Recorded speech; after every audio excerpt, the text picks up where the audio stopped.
नमस्कार। आकाश में घटित होने वाली खगोलीय घटनाओं में चंद्रग्रहण हमेशा से ही कौतूहल और जिज्ञासा का विषय रहा है। जहां वैज्ञानिक इसे एक अद्भुत खगोलीय घटना मानते हैं, वहीं हमारी संस्कृति और अध्यात्म में इसके गहरे अर्थ छिपे। आज हम चंद्रग्रहण को इन दोनों पैमानों पर समझेंगे। सबसे पहले बात करते हैं विज्ञान की। विज्ञान के अनुसार चंद्रग्रहण एक बहुत ही सरल प्रक्रिया है, जिसे शैडो प्ले या परछाई का खेल कहा जा सकता है। जब सूर्य और चंद्रमा के बीच पृथ्वी आ जाती है, तो पृथ्वी की छाया चंद्रमा पर पड़ती है। चंद्रमा का अपना कोई प्रकाश नहीं होता, वह सूर्य की रोशनी से चमकता है। जब पृथ्वी बीच में आकर रोशनी रोक लेती है, तो चंद्रमा पर अंधेरा छा जाता है, जिसे हम चंद्रग्रहण कहते हैं। विज्ञान के अनुसार ग्रहण के समय भोजन नहीं करना चाहिए, क्योंकि ग्रहण के समय सूर्य की रोशनी बाधित होती है।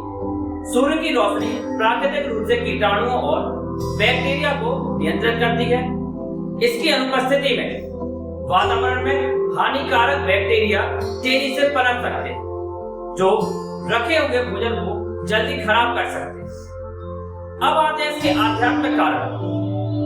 भारतीय संस्कृति और ज्योतिष में ग्रहण का गहरा महत्व है। एक पौराणिक कथा के अनुसार सबसे प्रसिद्ध कहानी समुद्र मंथन की है। जब स्वरभानु नाम के राक्षस ने छल से अमृत पीने की कोशिश की, तब सूर्य और चंद्रमा ने भगवान विष्णु को यह बात बता दी। क्रोध में आकर भगवान विष्णु ने उसका सिर काट दिया। वही कटा हुआ सिर राहु और धड़ केतु कहलाया। माना जाता है कि इसी बदले की भावना से राहु समय समय पर चंद्रमा को ग्रस लेता है, जिसे हम ग्रहण कहते हैं। अध्यात्म कहता है कि ग्रहण के दौरान ब्रह्मांड में नकारात्मक ऊर्जा का प्रभाव बढ़ जाता है। शास्त्रों में ग्रहण के समय कुछ सावधानियां बताई गई, जिनके पीछे छिपे तर्क भी दिलचस्प है। ग्रहण के दौरान भोजन न करने की सलाह दी जाती है, क्योंकि माना जाता है कि इस समय हानिकारक किरणें खाने को दूषित कर सकती हैं। ग्रहण से पहले भोजन में तुलसी के पत्ते डालने की परंपरा है। दिलचस्प बात यह है कि विज्ञानी मानता है कि तुलसी में एंटीबैक्टीरियल गुण होते हैं, जो रेडिएशन और कीटाणुओं के प्रभाव को कम करने में मदद करते हैं। ग्रहण के समय पूजा मंत्र जाप करना श्रेष्ठ बताया गया है। ग्रहण से कुछ घंटे पहले सूतक लग जाता है, जिसमें शुभ कार्य वर्जित होते हैं। ग्रहण की समाप्ति के बाद दान करने की परंपरा है।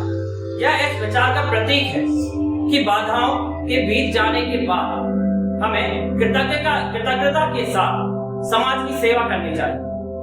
विज्ञान और अध्यात्म, क्या ये दोनों विचार आपस में टकराते हैं? शायद नहीं। जहां विज्ञान हमें बाहरी दुनिया की व्यवस्था और भौतिक नियमों को समझाता है, वहीं अध्यात्म हमें उस समय के दौरान अपने आंतरिक जगत के प्रति जागरूक रहना सिखाता है। विज्ञान कैसे का उत्तर देता है और अध्यात्म उस अनुभव को महसूस करने का मार्ग दिखाता है।